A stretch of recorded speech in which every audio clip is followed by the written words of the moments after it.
right, everybody, welcome to the show. Where are we this week? We're on Lake Graham. We're on Lake Graham. I'm looking at a beautiful lake right there. You're looking at a wall, but yeah. I like it.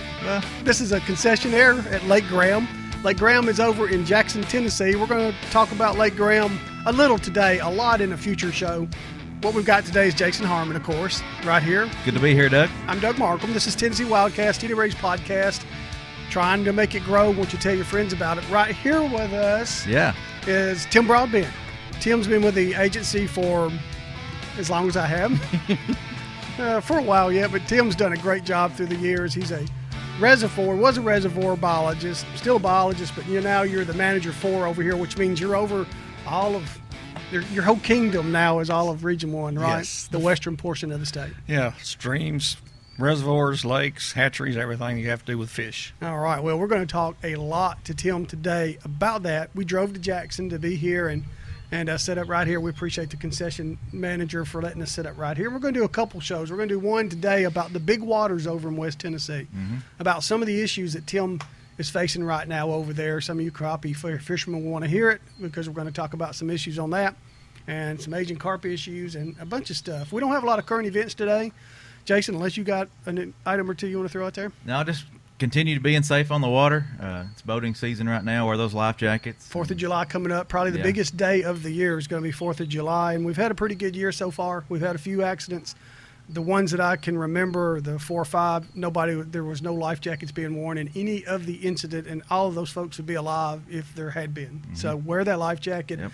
Realize there's going to be a lot of folks out on July 4th who don't know anything about a boat, and they might have just went and bought it the other day. So understand that might happen, and just be patient, okay, and make sure you have somebody to watch out for you while you're out there. If they're fishermen, I like to get up if I'm going on a holiday and get on the water, and I'm at the house by 10:30. Get out there before it gets hot, Before it gets hot and before it gets crazy. So just be safe out there. We want you to have a good time and enjoy the water. It's great. We live in a great state for boating, for fishing, and you might as well have a good time out there. It's vacation time of year. Yep.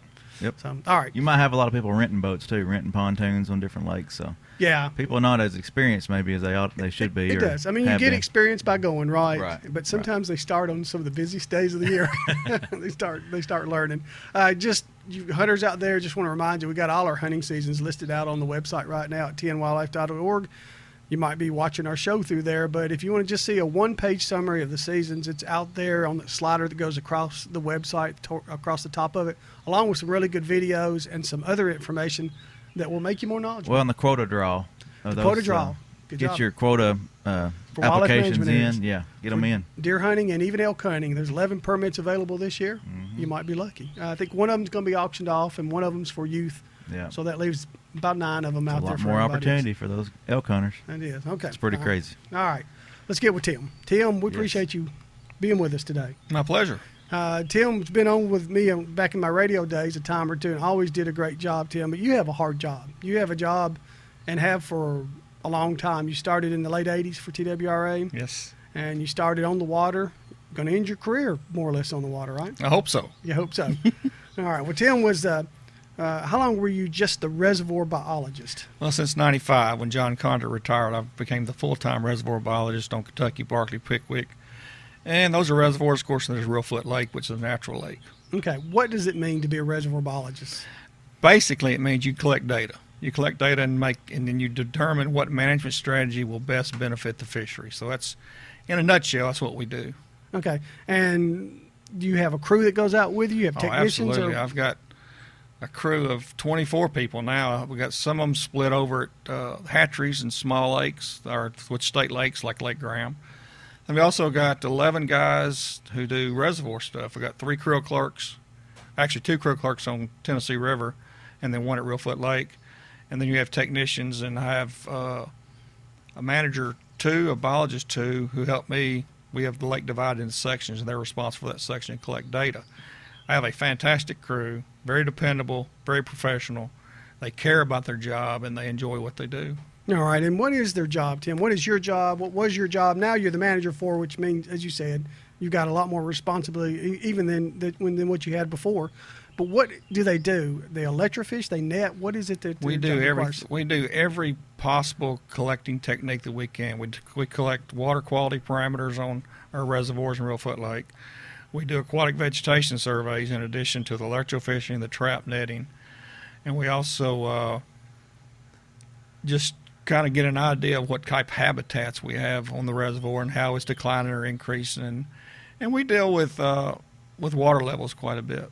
There's you have a lot of big water over here, but when you think of West Tennessee, you don't think it being as water rich as you do East Tennessee. I mean, where they have all those TVA dams and reservoirs, but you got a lot of water. You have a lot of the Tennessee River here. Is that correct? Right. We have 146 to 147,000 acres of water, That's a lot of reservoir water. Yeah, it's ranked second, or I think it's second in the state, behind Region 4, of course. But we have the lake in Tennessee, which is Kentucky You Lake. have the lake, one of the lakes in the United States Yes, of America. it's one of You the do. best. Historically, it's been one of the best crappie fisheries in the southeast. Okay. All right. And is the river it's a river, but it's impounded. It's Tennessee River.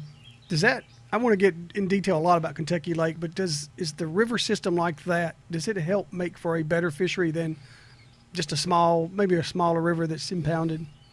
I wouldn't say it makes for a better fishery. You have what you have to worry about is how you collect data and what your management's going to be on a river versus the impounded part. Kentucky Lake becomes more lake-like, I would say, around Interstate 40.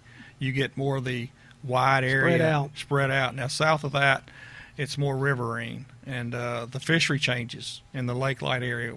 North of Interstate 40, probably more crappie, bass, and bluegill and red ear. South of there is your better catfish fisheries, although there are the other species also. As Jason and I we came from Nashville west over here to Jackson, and we crossed over the river, of course, and we both looked down there and thought, I wonder how many fish are down there. And it is riverine right there. Can you catch fish in that? Sure. Yeah. There are several areas. There's Birdsong and Eagle, Cub Creek, Tom's Creek, Beach River. All those are good. What about fisheries. just the big riverine part of it? Not the creeks coming off of it. Do people ever fish those big bodies? Yeah, of they water? fish for catfish quite a bit in the main river. I expect there's some big catfish in Yes. there. All right. So you got a lot more water than what I was thinking. 140-something thousand acres. That's a whole lot of water. Yes. And That doesn't count the Mississippi River. Oh yeah. So I don't know how many acres of water we have on the Mississippi River. What do we do on the Mississippi when we work there? Right now, we're looking at Asian carp populations and sturgeon and paddlefish at times. It's such a big water, and it's multi-jurisdictional. That means you have Arkansas, Missouri, Mississippi, Kentucky, all involved in the management of the Mississippi River.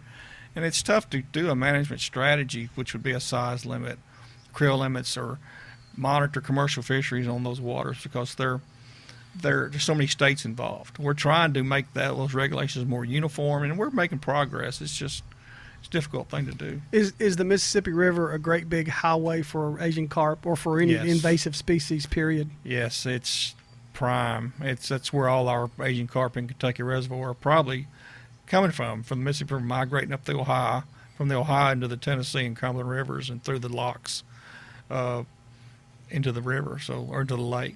What is it? We've talked about Asian carp quite a bit on here, but you are really in the heart of it over here in West Tennessee with the Mississippi River and the Tennessee River.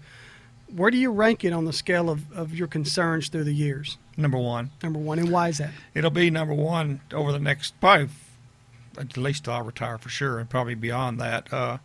Asian carp are very competitive for plankton populations. They compete with our younger year fish for plankton, and if they become too dense, they can cause declines in plankton, and that reduces food availability for your younger year bass, crappie, sunfish, whatever, and even our shad. So it's something, we're not at that point where they're impacting those populations yet, those zooplankton populations, but unfortunately we have a lot of 10-inch fish in the reservoir this year. A lot of 10-inch Asian carp. Yes, a lot of 10-inch Asian carp there apparently. What does that tell you? Doesn't tell us a lot yet. We're doing larval light traps at night, trying to determine if those fish reproduced in the lake or if they're migrating through the locks from the. And you're hoping they're migrating, right? Hopefully they're migrating. Yes. Okay, I look at that big river out there that we crossed over, and I think it would take a whole lot of fish to interfere with the plankton there, but they produce incredible amounts of fish. Incredible. They have very little natural predators, although large bass do eat Asian carp. We've seen that this year in our shocking samples where. We collected several big bass that had Asian carp in their gut. So, okay, well, that's a good thing. It's a good thing. So great thing. Get you a lure that imitates an Asian carp. Yeah, a shad, shad, basically, yeah. Oh, okay, all right. Well, you see that being here for a long time, and yes. I know there's. I just want to spend because we've talked about it so much. Just a brief minute or two on that. You have we're trying to create an industry here in Tennessee for folks to sell Asian carp on a market, on a Chinese or an Asian market. Do you think that will help down the road? I think if we can get the commercial fishermen involved more than they are now. Right now they're not paying a lot for Asian carp, and they can't afford the gear they tear up and the gas prices to go out. Like 7 or 8 cents a pound just ain't enough money for Asian carp to be actually targeted. Now, if we can get some kind of incentive to increase that price, then I think more commercial fishermen will come involved. So that's the issue. That's the issue. Try to find a market overseas and that they'll really buy this stuff. Yeah, the Illinois River was so severely impacted by Asian carp. They've actually made an impact on the Illinois River with commercial fishing. So that's a bright spot, hopefully. And we're looking at other things too. Okay. Do they taste good? They're delicious. Are they? The problem is you can't get a lot of meat out of one of them. They have so many bones. As big as they are, though. As big as they are, yeah. Okay. All right. So let's talk about crappie on Kentucky Lake. A lot of folks have some concern about crappie fishing there. Kentucky Lake is known across this country, maybe worldwide, for the fishing that it's had forever. My dad took me there when I was a kid out of birdsong, and that story's repeated tens of thousands of times from people that go to Kentucky Lake. That's been your baby for a long time. What's the state of Kentucky Lake, and more specifically, what's the state right now with crappie? Right now, crappie fishing is getting better. We went through from 2011, 12, and 13, we had very low year class success. That means very few small fish survived to age 1. That impacted your adult fish population, obviously. So crappie fishing for the last 3 years has been down. It was not as good as it should have been this spring because of weather conditions. We had terrible weather conditions as far as fishing goes this spring. We had water temperatures in the upper 50s through end of April. Then all of a sudden it went to 71 degrees in no time, fell back out again. So the success was not as good. They started catching more crappie in May this year, and the fish they were catching were quality fish, 12 inches and bigger, 11, 12 inches and bigger. So they didn't have the success that I wish they'd had this fall or this spring because of the weather conditions. The fish were there. We went out and did some samples. We collected over 200 crappie fairly easily. They just weren't biting. There's a lot of prey fish in the population. The fishermen, they tend to have watched it for years and years and years. When you go through a few bad years on a very popular fish like crappie, they get nervous and they think something's going on. You've been doing it for 3 decades. You're pretty sure there's nothing going on out of that. It's just not, other than a couple of years long, we're usually on a bad reproduction year. See, we went through this in the 80s. Late 1980s had the same type of thing. It was actually worse. The actual catch rates for crappie were actually worse in the late 1980s. We've done it again in the mid-90s and again in early 2000s. We had some year class failures, which impacted catch rates of crappie by anglers. So it's not new. It's nothing new. But I think the thing that scares anglers more than anything, they're afraid the Asian carp are impacting crappie. I see. They are not Okay. at this point. And how do you know that? Well, there's the density of the population is just not enough to cause problems with reproduction or food availability for young crappie right now. I told you during before we started the show, I have a friend that thinks cormorants are hurting them. Yeah. So. Well, like I told you, if they don't hurt them at Reelfoot, they're not going to hurt them anywhere else. No. All right. Well, sometimes I think as fishermen, me included, when we're not having a good year, we got to blame it on somebody besides us. So, all right. So Kentucky Lake's going to be okay. You said it had the 3 bad reproduction years. How's it done since 2013, did you say? 14 and 15 were really good as far as year classes go. And again, year classes is that 2013 year class or 2014 year class. And they survived really well. We collected probably overall in the reservoir over 100% more young crop than we collected the 3 previous years. So the young fish are there. And you're just going to give them time to recruit into the adult population. We should see improved catch rates this fall. There was a public meeting held recently over near Paris Landing, not far away, and a lot of commentary, questions asked, all that.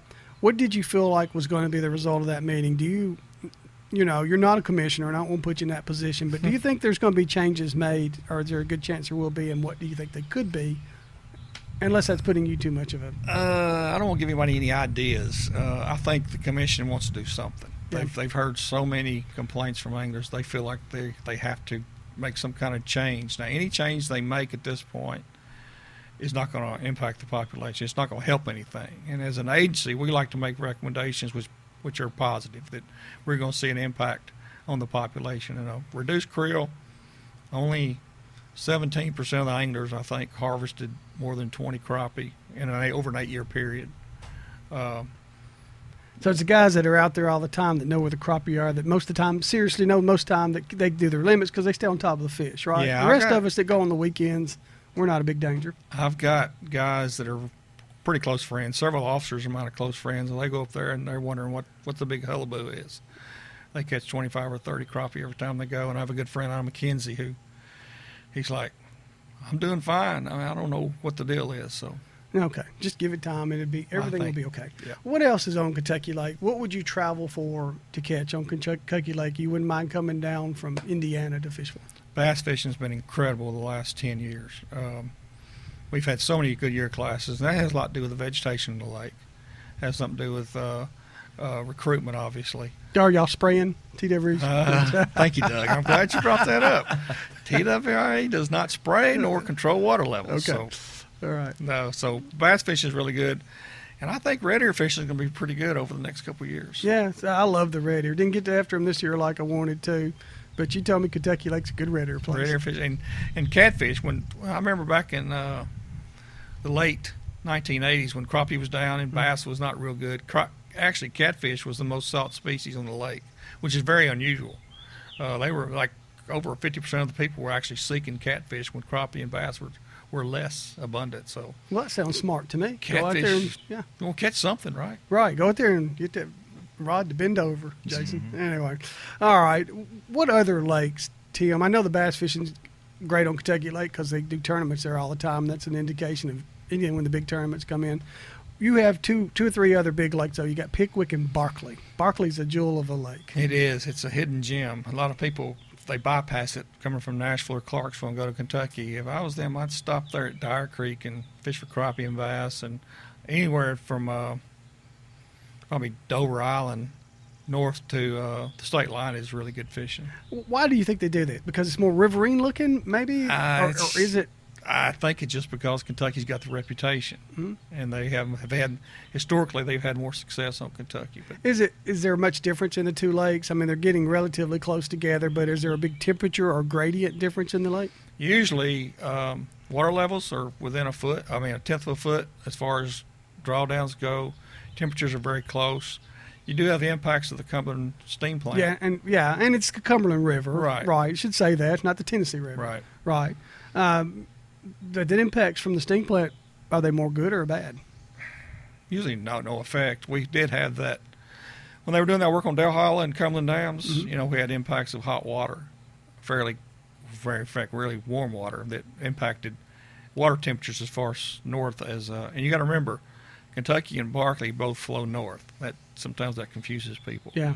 So that is a little odd. It is a little odd. It's different. But water temperatures were impacted during that time they worked on Cumberland Dam as far north as Neville Bay. So they're getting things straightened out. Do you have, it made me think too, especially Barkley and even Pickwick to some degree, pretty good white bass populations? Those things are a lot of fun in time. Yeah, they've been very erratic. There's kind of a boom and bust type fishery. One of the comments we received from the meeting in Paris was that the jumps on white bass are gone. They're not there anymore. And I can't explain that. We caught a lot of white bass in our gill nets when we were doing our sauger net below Pickwick Dam. And there were quite a few fish we collected, and I can't explain that. They're very erratic. Of course, the areas where they reproduce and where they spawn are very severe below dams, and you have extreme water level fluctuations at a moment's notice, and high discharge or very low discharge. So it can affect them, but boy, I see a lot of them, and that seems to be a fish that I've heard people through the years, like Percy Priest, Center Hill would be another one, where they said they disappeared, but then they came back. Yeah. And they seem to do that in longer periods, to me, than crappie. I may be wrong, you're the biologist, but it just seems that way from observation. They're just more erratic. We dropped the krill limit several years ago, and to try to smooth out that boom and bust type fishery, and I'm not sure it's... Is that why? I mean, some people say, why do you have, was it 20 on white bass stripe? Somewhere around there. Yeah, 15 or 20. It may be 15. Yeah. And then people say, well, why? You can go out and catch 200 of those things at one time. But is that the reason why, or to spread it out to more fishermen? That was the basic goal, is to try to provide more fish to more anglers. I guess if it's 30, if they can only catch half that, then I think you can spread that type fishery out to more anglers. Yep. It's nice to say you catch a limit too. That is nice. It's always nice. Well, what about a couple other things, and I won't spend a few minutes on Reelfoot Lake. What about the other fish? You mentioned one of them, sauger. Sauger, do you have good sauger fishing in the western portion of the state, and do you have any walleye over here? Very few walleye. We do have some that we've collected in nets the last couple of years below Cheatham and below Pickwick Dam, but sauger is just we're still trying to figure sauger out. Mm-hmm. We've stocked 5 years in a row now with sauger, and unfortunately the gates were open for 3 months. 5 years where? Below Pickwick, okay, which is still Kentucky Reservoir. We stocked there, and from January through March, the last 3 years, there's been so much discharge. Anglers haven't been able to get in there and collect and catch fish. Mm-hmm. They catch the fish farther downstream, but the discharge rates are so high down there, it's difficult to use a jig and keep it where they want it to. The fish are there. We've collected a lot of sauger in our nets the last 2 or 3 years, and we're assuming it's their stock fish because we didn't OTC mark them or tag them or fin clip them or anything. But the fish are there. It's just they're so erratic as far as they're kind of like white bass. You have a boom bust type thing, and we're examining it. We're going to see how it does over the next 3 years without stocking, and if it doesn't do well, we may have to get rid of sauger and go with walleye because they're a much longer lived species. They're a little more consistent in their reproduction and stuff. Oh, I love catching them up in the middle part of the state. Yeah. I will tell you that Pickwick, what you have in your area, to me, is probably the number one fishy place that I ever go to. I'm not saying it's better than anywhere else, but you can go down below that dam and just smell fish. Yeah, and exactly. It just seems like you're going to catch fish on Pickwick if you go down there and even stand on the bank. Yep, you will. So, You got so many species to fish for. We have striped bass down there. We've never stocked. Well, we stocked striped bass in the late '80s. You're talking about rockfish, striped bass? Right. Okay. All right. They naturally reproduce in the lake every once in a while. I had a great day on there once a few years back. Yeah. And we have hybrids. And you got the skipjack. A lot of people like to fish for skipjack, and that population is really good this year, but it's also erratic. You never know from year to year what kind of year class you're going to have. We protected. Skipjack to me are one of the most important riverine fish we have, and you know that better than I do. We had a few years ago, our agency actually put a limit on skipjack. Right. Was that a good thing? A good thing, because we were having people come from the north and taking back 500 to 700 skipjack at a time to sell for bait in the northern states. We felt like that fishery needed to be protected with a 100 fish creel. We actually wanted 50. We got 100, and we just think it's very important in the reservoir. I saw some of them doing that, and but I got to say it bugged me too. I saw them doing it at Cordell Hole Dam, where they're so important to the really striper, a trophy striper fishery, and that's what they were doing. They were working hard to do it, but they were taking a natural resource out of our state somewhere else, and I thought really damaging all those big brood fish that were up by the dam. And I thought it was a good move on y'all's part. I thought so too. It's something we considered for a couple of years. We finally bit the bullet and did it. You think it's helped? I think it's helping. Yeah. Still a lot. It takes a lot to catch 100 skipjack. It does. Yeah. It does for sure. It does. But the guy I was watching was a young guy, and he went from morning to night. Yeah. He might have taken a lunch break or whatever. All right. Reelfoot Lake. We got one lake in all of Tennessee that's naturally made, a big lake, and you have it, Tim. Tell us about Reelfoot Lake. Formed in 1811, 1812 through an earthquake. It used to be about 33,000 acres. Now it's about 10. It's been reduced through siltation and habitat problems. And when you have 100-foot topsoils in an area, you're not going to do a lot of winter cover to keep soil erosion down. They've gotten better as far as the watershed management goes. Fantastic crappie fishery, bluegill fisheries, tops in the state. How a lake that's really only 10,000 acres, how does it keep on doing that? It's just did you do it to them? It's every bit me.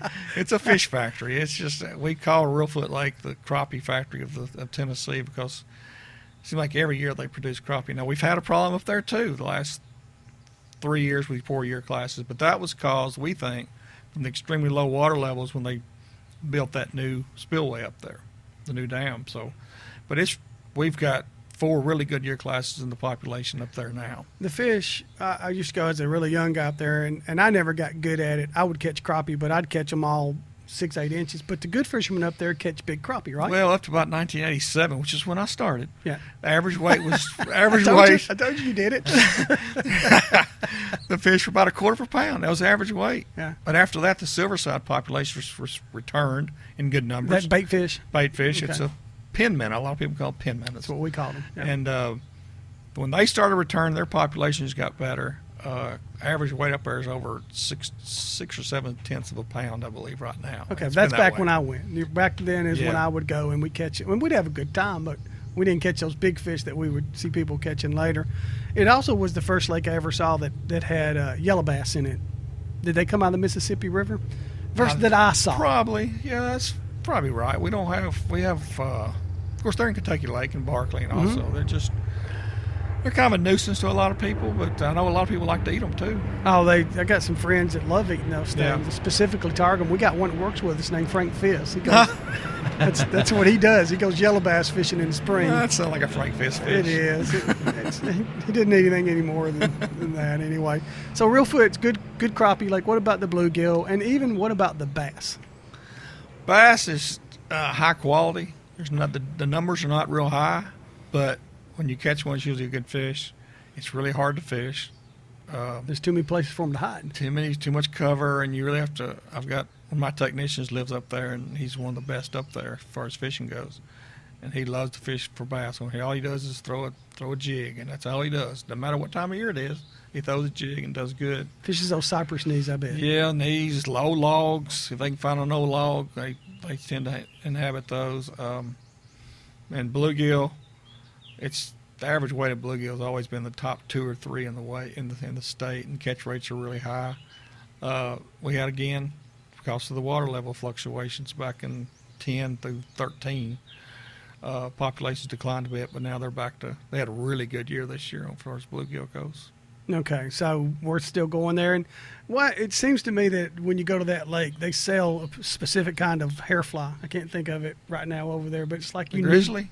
A grizzly. It's a grizzly. Yeah. It seems like you got to have. You take one of those things I use on Percy Priest Lake in Nashville, it won't work. You got to find that grizzly jig over That's there. right. Well, I fish up there, and when I do, it's so relaxing because I'm in a small boat. I'm usually using a small trolling motor and just hit a cricket beside the cypress trees catching bluegill. To me, that's just relaxing. It is. That's a lot of fun. Do you get to fish very much? Not as much as I'd like. Yeah, it's just too much going on.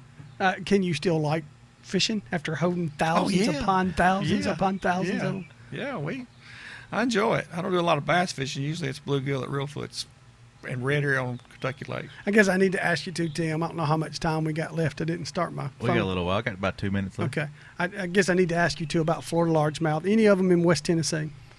I'm sorry? The Florida largemouth. Oh, yeah. We started a stocking program last year on Kentucky. Okay. We stocked 3 embayments, and we're going to evaluate how they contribute to the population, see if they increase sizes or anything like that. And a lot of our state lakes are stocked with Florida largemouth bass. Herb Parsons, Lake Graham, Gibson County. Lake Graham right there. Lake Graham right there. Yep. And Browns Lake, which is, matter of fact, Browns Lake is where we caught they used to electrofish the 16-pound, 15-ounce largemouth several years ago. You just gave away our next show. No, we are going to have Tim back. We're going to talk about just state lakes, the smaller state lakes that we have here at TWRA, and get Tim to come back on here to talk about that. And maybe talk about hatcheries too. And hatcheries, yeah. We're going to, in the next time we're going to talk about Humboldt Hatchery a little bit.